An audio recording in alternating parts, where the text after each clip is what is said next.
So that whole chunk would sound like...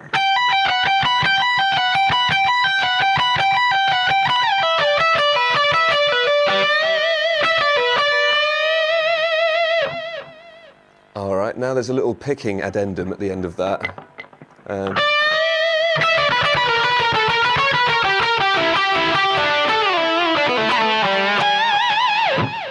All right, so what's going on there? There's two options you have at your disposal.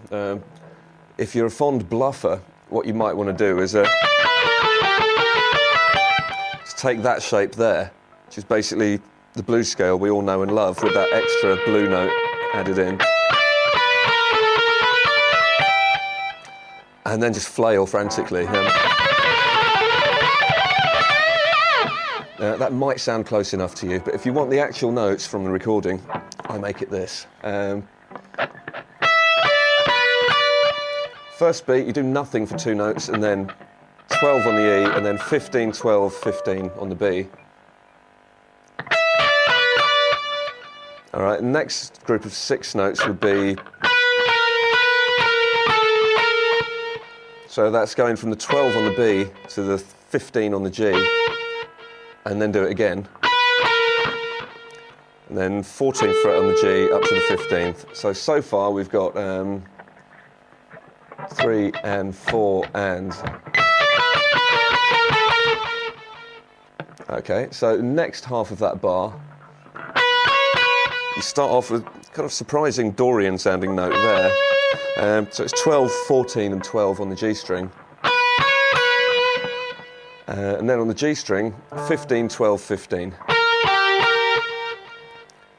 And the final group of 6 notes in that bar, always pedalling off the 12th fret on the G. So it's 12th fret there, and then 14th on the D, back there, 14 again, back to the G, and this time it's a 12 at the end.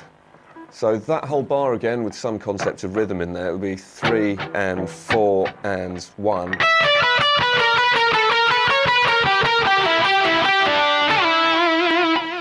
All right, at the end of it, to mark the start of the next bar, you sliding down with your 3rd finger to the 9th fret on the G string. And then rolling down the blues scale from there. You've got 7 on the G string, and then 9 and 7 on the D string. And now the same note again, but this time you're going to be playing it with your 3rd finger. That way you can add in that quirky slide.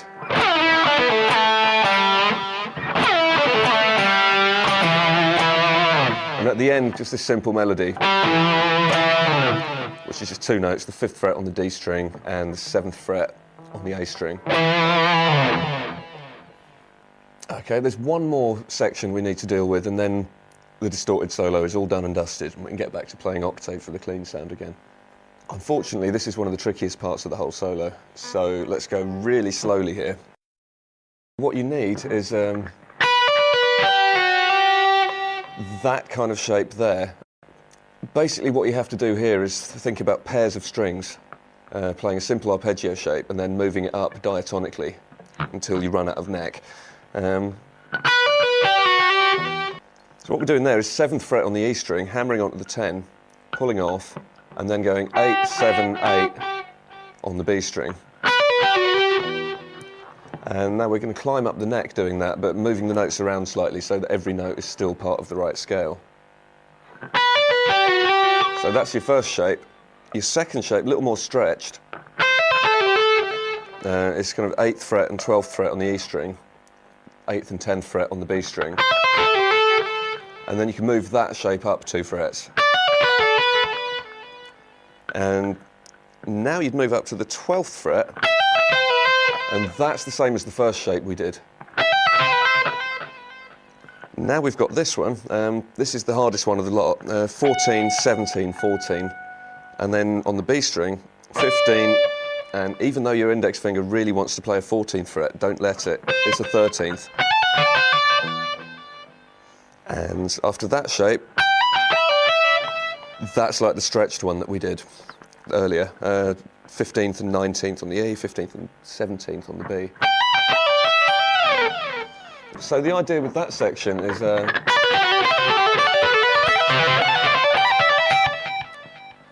So this is a hard one to explain, but basically you need to concentrate on where the first E string note occurs in each section.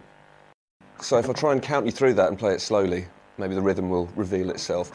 It will be 3 and 4 and...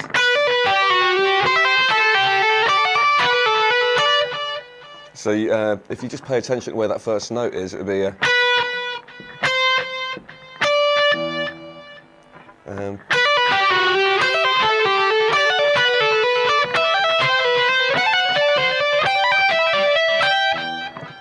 If you speed that up, you've got 2, 3 and 4 and...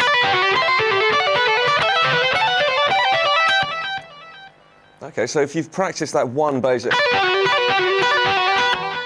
movement and your fingers know where to go, all you have to do then is memorise which changes happen when you move the shape up the neck. Okay, there's another half, if you like, to this dramatic part at the end of the solo.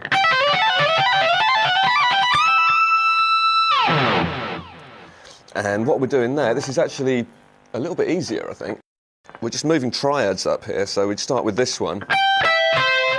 15th, 12th fret on the E string, and then 13 on the B. And now you slide up 2 frets and roll all the way up and down the same shape. So far we've got... Now you slide that up, and this time it's a minor shape. You'll see it's all the frets with dots, 15, 17 and 19. Now you move it up here to the 19th and then use the 17th and 20th there. So this one's a diminished triad. And then slide up another fret. And that's the same shape as the first one. 20, 19, 22, 19. And now back to the B string for one note. Back to that for one note. And then 22nd fret, bend up a tone. So.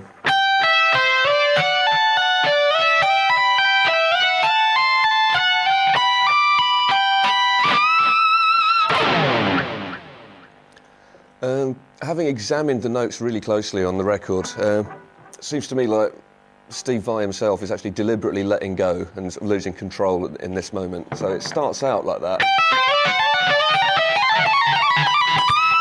But towards the end, I think he's almost making it up. There's anything to get that climbing sensation and that bend at the end. So even if you can only remember the first half of these shapes, you might find that what you're playing sounds like this, slow.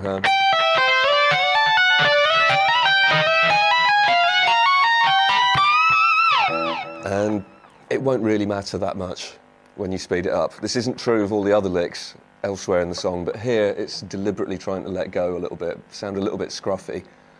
And I figured you might as well know what the best possible notes are, so you practice a lick that you can actually use somewhere else. It will still sound good slow if you do these notes. 2 and 3 and 4 and...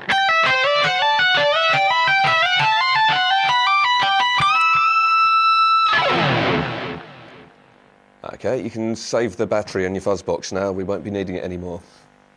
That's the end of the dirty solo.